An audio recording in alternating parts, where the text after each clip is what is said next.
ನಾನು ಬೈಲೂರು ಉಮ್ಮಿಕಲ್ ಬೆಟ್ಟದ ಕೆಳಗಿದ್ದೇನೆ. ನಮ್ಮ ಹಿಂದೆಯಿಂದ ಕಾಣಿಸ್ತಾ ಇರೋದು ಅದು ಪರಶುರಾಮನ ಥೀಮ್ ಪಾರ್ಕ್.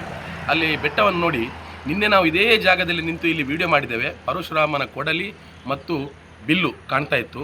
ಇವತ್ತು ನೀವು ಅಲ್ಲಿ ಅಬ್ಸರ್ವ್ ಮಾಡಿದರೆ ಪರಶುರಾಮನ ಕೊಡಲಿಯೂ ಕಾಣ್ತಾ ಇಲ್ಲ, ಪರಶುರಾಮನ ಬಿಲ್ಲು ಕಾಣ್ತಾ ಇಲ್ಲ. ಅಂದರೆ ನಿನ್ನೆ ರಾತ್ರಿ ಆ ಮೂರ್ತಿಯನ್ನು ಅಲ್ಲಿಂದ ತೆರವು ಮಾಡಲಾಗಿದೆ. ಈಗ ಇಲ್ಲಿ 100ಕ್ಕೆ 100 ಒಂದು ಸತ್ಯ ತಿಳಿಬೇಕು ಏನು ಹೇಳಿದರೆ, ಇಷ್ಟು ದಿವಸ ಸುಮಾರು 6-7 ತಿಂಗಳಿಂದ ಪರಶುರಾಮನ ಥೀಮ್ ಪಾರ್ಕ್ನಲ್ಲಿ ಇದ್ದ ಮೂರ್ತಿ ಅಥವಾ ಪ್ರತಿಮೆ ಅದು ನಕಲಿ ಅನ್ನುವಂಥದ್ದು ಈಗ 100ಕ್ಕೆ 100 ಸಾಬೀತಾಗಿದೆ. ಇದರಿಂದ ಇದರ ಫಲಿತಾಂಶ ಏನು ಅಂತ ಜನ ಅರ್ಥ ಮಾಡಿಕೊಳ್ಬೇಕು. ನಮ್ಮನ್ನು ನಂಬಿಸಿ ಧಾರ್ಮಿಕವಾಗಿ ನಮ್ಮನ್ನು ಮೋಸಗೊಳಿಸಲಾಗಿದೆ. ಇದು ಕಾರ್ಕಳ ಶಾಸಕರ ಒಂದು ದ್ರೋಹದ ಕಥೆ. ಇದು ಕಾರ್ಕಳದ ಶಾಸಕರು ನಕಲಿ ಪರಶುರಾಮನ ಪ್ರತಿಮೆಯನ್ನು ಸ್ಥಾಪನೆ ಮಾಡಿ ಇದು ಕಂಚಿನ ಪ್ರತಿಮೆ ಅಂತ ಹೇಳಿ ಜನರನ್ನು ದ್ರೋಹ ಬಗೆದಿದ್ದಾರೆ.